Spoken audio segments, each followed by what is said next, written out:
හැමෝටම සුබ දවසක් කියලා ඔයාලා අදත් ආදරෙන් පිළිගන්නවා Nature Life of Ceylon YouTube නාලිකාවට.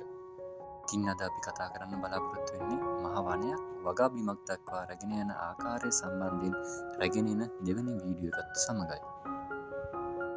ඉතින් මුලින්ම මම ඔයාලගෙන් සමාව ඉල්ලනවා. මොකද මෙම වීඩියෝ මාලාව එක දිගට ඔබ වෙත සමීප කරන්නට නොහැකි වීම සම්බන්ධයෙන්. එක දිගටම ඔයාලත් එක්ක සම්බන්ධ වෙන්න නොහැකුණේ මට මීට මාස කිහිපයකට පෙර විදේශ ගත වන්නට සිදු වුණා. ඉතින් ඒ කරුණුත් එක්ක තමයි මෙම වීඩියෝ රැගෙන එන්න ගොඩක් පරක් වුණේ. හොඳයි, ඉතින් මගෙත් එක්ක දිගටම එකතු වෙලා ඉන්න මිතුරන් දන්නවා මම කලින් වීඩියෝ එකක් ඉදිරිපත් කරා කොහොමද ඝන කැලයක් හොඳ වගා භූමියක් බවට පත් කරගන්න කියන එක සම්බන්ධයෙන් කලින් මම වීඩියෝ එකක් කරලා තියෙනවා. ඉතින් මෙම වීඩියෝ එක අද බලන එක්කෙනෙක් ඉන්නවා නම් ගිහිල්ලා එම වීඩියෝ එකත් බලලා ඉන්න කියලා මම ආරාධනා කරනවා. මොකද අපි එහිදී ගොඩක්ම කතා කරේ කොහොමද ඝන කැලෑවක් වගා භූමියක් දක්වා පරිවර්තනය කරන්න අපේ සිතින් නැති කරගත යුතු ශක්තිය සම්බන්ධයෙන්. ඉතින් ඒ නරඹලා මෙම වීඩියෝ එක නරඹන්න කියලා මම නැවතත් ආරාධනා කරනවා. ඉතින් අපි එහිදී කතා කරා කොහොමද වගාවේ තියෙන ලොකු කැලේ ඉවත් කරගන්න සම්බන්ධයෙන් දැනුවත් කිරීමක් කරා. ඉතින් මම එහිදී භාවිතා කරේ කුමිනාශකයක්. ඉතින් ඔබට මේ පේන ආකාරයට දැන් තියෙන්නේ එම කුමිනාශක ගහලා ඉවර වෙලා වගාව මැරුණට පස්සේ ගිනි තියලා අවසන් වූ වගාව තමයි ඔබ දකින්නේ. ඉතින් අපි එහෙම ටික කාලයක් මේක තිබුණාම ඔබට මේ පේන ආකාරයට එම දැන් කලින් මහ කැලයක් තිබුණු නිසා එම කැලේ තිබුණු බීජ නැත්තම් ටික කාලයක් යනකොට මට සතියක් දෙකක් යනකොට මෙම අපි ගිනි තිබීමෙන් පසුව නැවත වගාව ආරම්භ කරන්න නොහැකි වුණා. ඔබට පේනවා මේ දකින්න ආකාරයට සතියක් දෙකක් නැත්තම් යනකොට මේ තිබුණ කැලේ බීජ නැත්තම් එම කලින් තිබුණු කැලේ බීජ පැලවෙලා නැවතත් එම වගාව ඉතා ඉක්මනින්ම කැලෑවක් බවට පත්වෙන ගතියක් ඔබට දකින්න ලැබුණා. ඉතින් ඒක කොහොමත් සාමාන්‍ය කාරණයක් වෙනවා. ඉතින් අපිට මෙහිදී කරන්න ඕන වැදගත්ම දේ තමයි මෙම පැල මතුවෙන එක ඉතා ඉක්මනින් සුද්ධ කරලා අවසන් කරගන්න ඕන. නැත්නම් අපිට මාසයක් ඇතුළත නැවතත් අර ඝන කැලයක් තිබුණ ආකාරයටම වර්ධනය වෙනවා. මොකද මෙම භූමිය සාරවත් බව වැඩි නිසා. හොඳයි, ඉතින් ඔබ මේ දැන් දකින්නේ අපි දෙවෙන වරට සුද්ධ කරගත්ත අපේ වගා භූමිය. ඉතින් දැන් තමයි ඔබට තියෙන්නේ ඊළඟට කරන්න තියෙන හොඳම කාරණේ නම් ඔබ වගාවට මොකද්ද තෝරගන්න භෝගය කියන එක තමයි ඔබ තීරණය කරන්න ඕනේ. ඉතින් මම මෙහිදී භාවිතා කරේ මෙම පළමු වගාව වශයෙන් දඹල වගාව.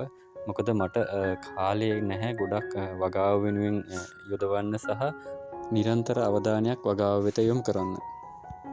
ඉතින් ඔබ ඒ නිසා ඔබ තීරණය කරන්න ඔබ ප්‍රදේශය අනුව නැත්තම් ඔබට වගාව වෙනුවෙන් වෙහෙසිය හැකි ප්‍රමාණය තීරණය කරලා ඔබට සුදුසු භෝගයක් ඔබ තෝරගන්න. මොකද අපි මේ වගාව ගොඩක් කාලයක් කරලා නැතුව අලුතින් ආරම්භ කරන නිසා හිතේ සතුටින් කරන්න තියෙනවා. මොකද නැත්තම් ටික කාලයක් ඇද්දී අපිට වගාවයි මේ හැමදේම එපා වෙනවා. අනික මේ කාලේ තමයි අපි ගොඩාක්ම අවධානයෙන් සහ මේ අපිට කොච්චර වැඩ කරත් නැත්නම් අපි කොච්චර මහන්සි වුණත් අපිට ප්‍රතිඵලයක් ලැබෙන්නේ නැහැ කියන හිතන කාලයක්. මොකද වගාවක් මුලින්ම ආරම්භ කරන යන කාලෙන් එකෙක් ගැටලු වලට මුහුණ දෙන්න වෙනවා. ඉතින් අපි මෙතන ගත්තොත් ඔයාලට පේනවා මම මෙතන හදපු දඹල සතියක් දෙකක් ඇද්දි පැලවෙද්දි මේ සියලුම දඹල එක්තරා සත්තු జాතියක් ඇවිදින් සම්පූර්ණයෙන්ම විනාශ කරලා තියෙනවා. ඉතින් ඇත්තටම ඒ සාමාන්‍යයෙන් හාවු නැත්තම් ඉත්තෑව වගේ වෙන්න පුළුවන්. ඉතින් ඔබට බලාගන්න පුළුවන් මගේ වැනිලා වගාවෙත් පොල් පැලයක් තිබුණා. මම මේ වෙනකොටම සකස් කරලා ඉතින් මේ ආකාරයට හානි කරලා තියෙනවා වුන්. ඉතින් මට මීළඟට කරන්න සිදුවුණේ ඊට විසඳුමක් වශයෙන් මෙම වගාව වටා ආවරණයක් හොදන්න. ඉතින් මම එහිදී භාවිතා කරේ ඇත්තටම වියදමක් නොමැති ආකාරයට පරණ සාරි වගේ දේවල් අරගෙන වටේටම ආවරණයක් සකස් කරා. ඉතින් මෙන්න මේ වගේ බාධක එනවා අපි පළවෙනි අවස්ථාවේදී වගාවක් කරන යද්දී.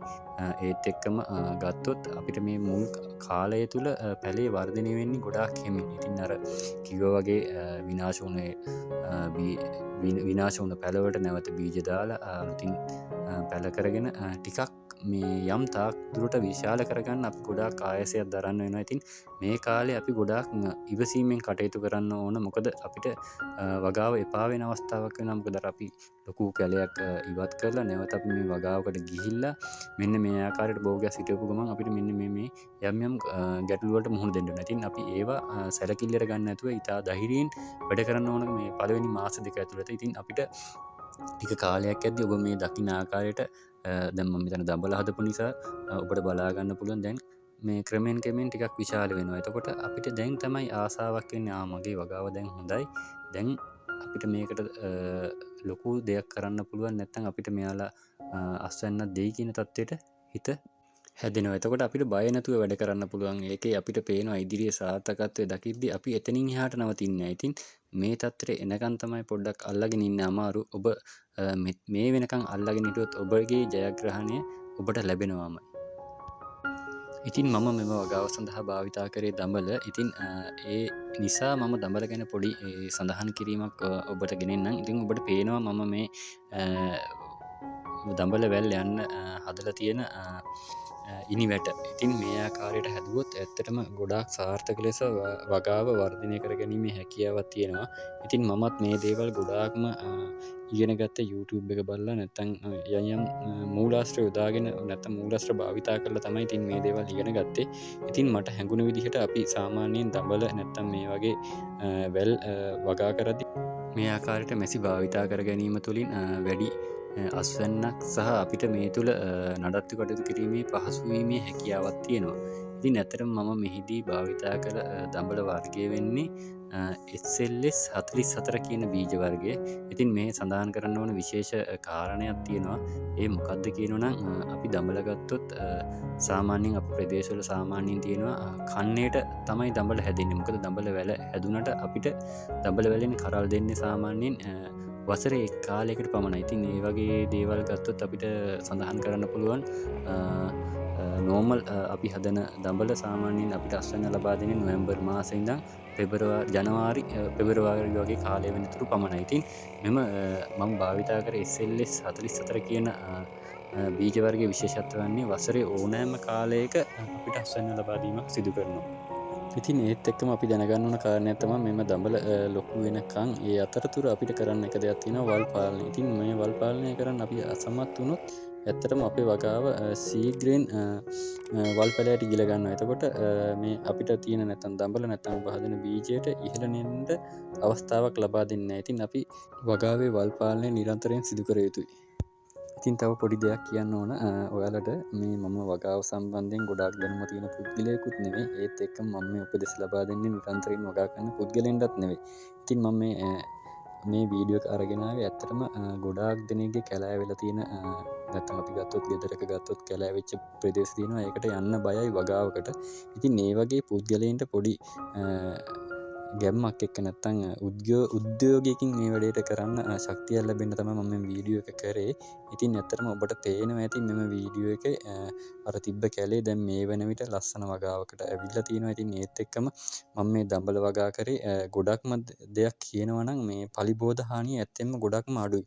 ඇත්තට මේ වගාවට මම දඹල වගාවට මම ඇත්තටම යොමු කරේ කොම්පෝස්ට් පොහොර පොල්කටු දෙකක් වගේ ප්‍රමාණයක් පමණයි. ඉතින් එතනින් එහාට ඔබට දැක ගන්නට පුළුවන් වෙයි මං අස්වැන්න ලබා ගන්න ආකාරය මෙම වගාව තුලින්.